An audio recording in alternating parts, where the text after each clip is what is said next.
مساء الخير، مساء المحبة عليكم. واليوم ضيفي شاعر من العمارة، مهم ومبدع، وقصائده تحسها رسم تدخل القلب أي أحد، وأنا من الناس كلش أحب قصائده. واليوم حبيت أشاركه بمجموعة من أهم القصائد. أهلا وسهلا شاعرنا مصطفى العقابي. أهلا وسهلا بيست، شكرا لهاي الدعوة. إن شاء الله يا رب تكون حلقة مليئة بالجمال. أكيد بوجودك، طبعا أنت كلش منورنا اليوم وجدا سعيدين بلقائك. أنتم النور، تسلمي لي. شلون هالعمارة؟ سولفنا على الأجواء هناك، طبعا الكل يتمنى يزورها.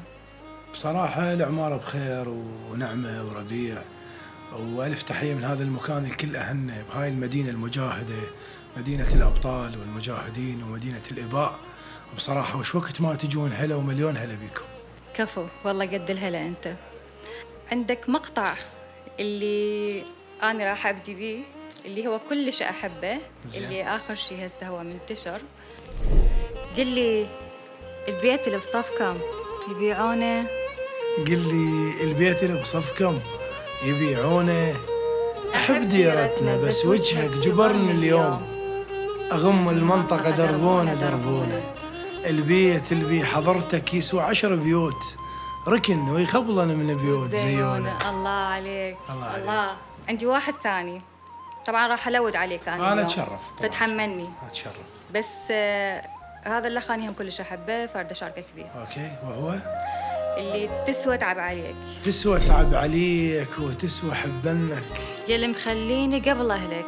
أنا أتشرف وسبع فدوات أروح لك. أنا أتشرف 7 فدوات أروح لك. يا غيرتك خلتنا موتا بيك. أحب خبالك وكون الله لا يهديك. أحب خبالك وكون الله لا يهديك. اللي خلقك ولك خلقي، اللي خلقك ولك خلقي. أحبك يا بعد شبدي. كون الله يشور بي ذا كذاب. إيه؟ غيرك والله ما عندي. صدق يعني؟ والله ما عندي فقير. الله عليك، كلش أحبه هذا طبعا. الله على ذوقك، تسلمين. زين، حاليا علامات نجاحك واضحة أكيد بمواقع التواصل الاجتماعي. احكي لي، هاي اللوحات مال قصائدك مرسومة رسم، ليش مركز؟ لونك واضح طبعا، بيت، الحارة الشعبية، الدربونة، منطقة عن منطقة. ايش عجب يعني تركز على؟ لا بصراحة ما مركز عليهن، بس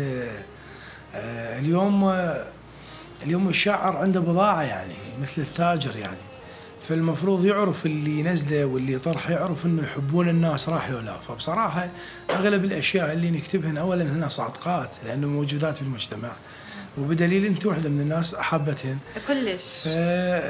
وهو بالاخير وبالتالي الشعر هو كلام يخرج من القلب ويدخل القلب. فبصراحة أنا اللي علي إنه أكتب بصدق،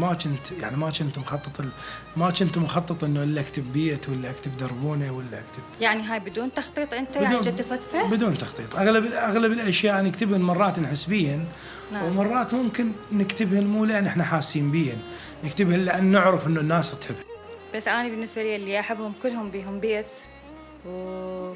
فدوى لذوقك. ما تكون الله يشيل إنه يقلبني طير. فدوى لذوقك. حط على حائط بيتكم بيت يعني صح أغلب القصائد اللي طلعت كانت بها هاي المفردات. عندك مقطع يعني هو قديم مو جديد، بس أنا كلش أحبه، هم يخص البيت. أتشرف طبعا. أشاركك بيه. أتشرف. دسير الليلة يمي البيت خالي. دسير الليلة يم البيت خالي، ورا هالليلة غمنها الليالي. أريد أن ذكرى حلوة وياك للشيب قبل لا أموت أسولف الجهالي. هسه شو سولف الجهالك؟ احكي لي، أنا هذا السؤال محيرني ولازم أعرف. يعني بصراحة هي انكتبت بفترة المراهقة يعني، بس هي انتشرت حديثا.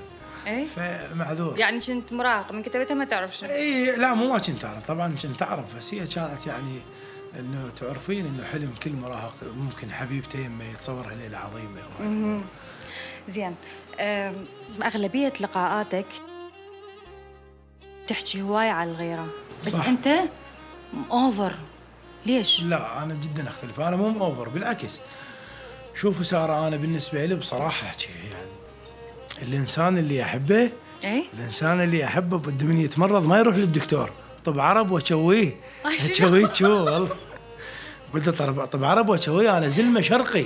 حتى يتأدب بعد ما يتمرن. طبعا زلمه شرقي وغيرتي مسويتني شاعر. ايه من اقول لك عوف هاي وعوف هاي كون هسه، لا تقولي لي على باكر. انا ما اتقبل يشوفوك حلوه جايه مربية الاظافر. جايه مربية الاظافر. دم مو ورد عراقي.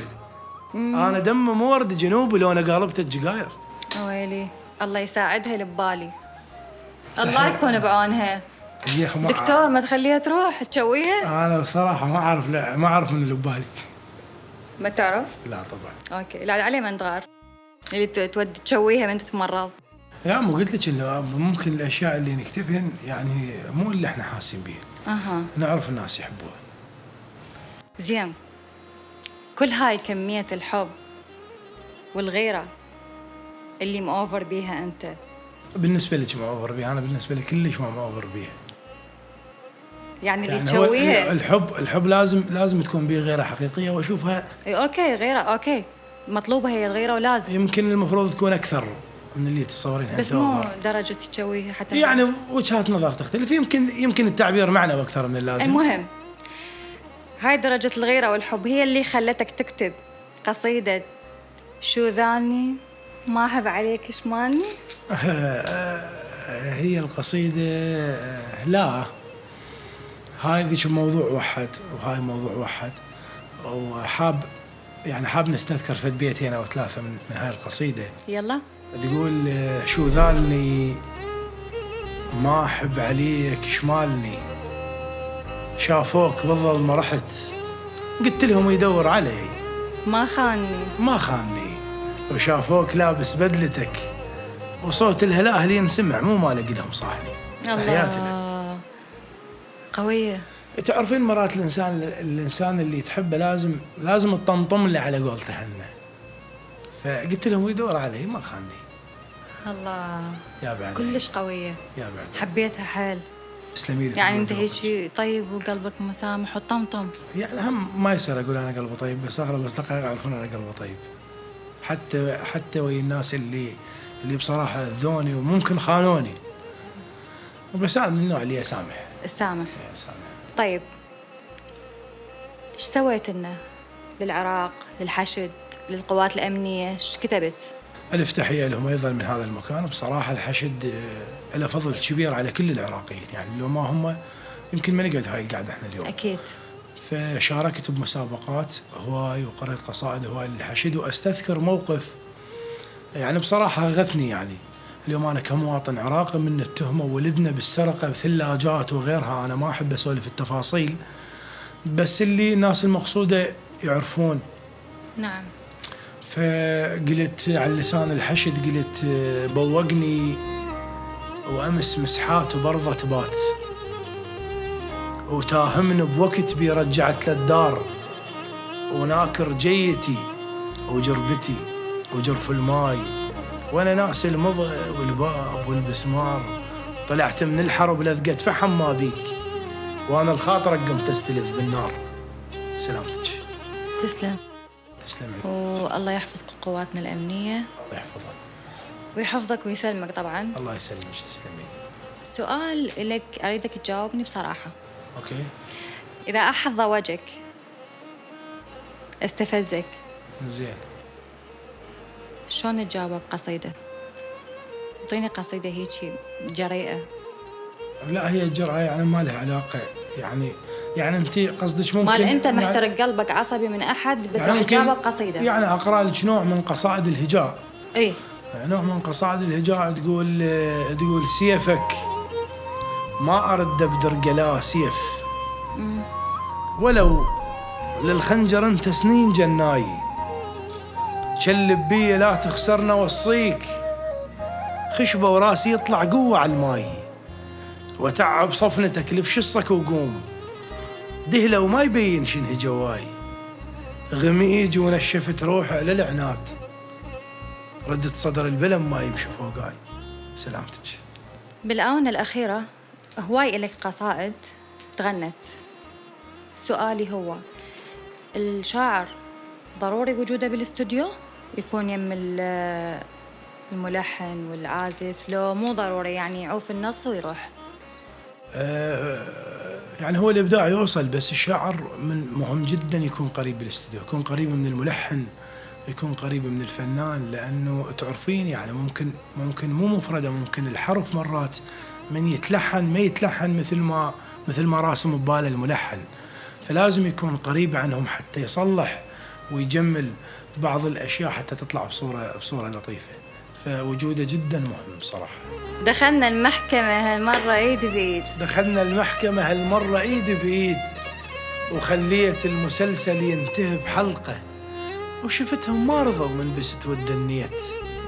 وسمعت القاضي قال للحرس من حقه. سمعت القاضي قال للحرس من حقه، بعد لا من هل ولا هلك يدخلون، خذوا بصماتنا وحطوها نفرق. الله سلامتك. شكرا لك، نورتنا اليوم وأسعدتنا بحوارك وممنونين منك. شكرا لك، وشكرا للجنود المجهولين خلف الكواليس، المصورين تحياتي لهم، إن شاء الله تكون حلقة مليئة بالجمال. تحياتك بوجودك إن شاء الله. شكرا.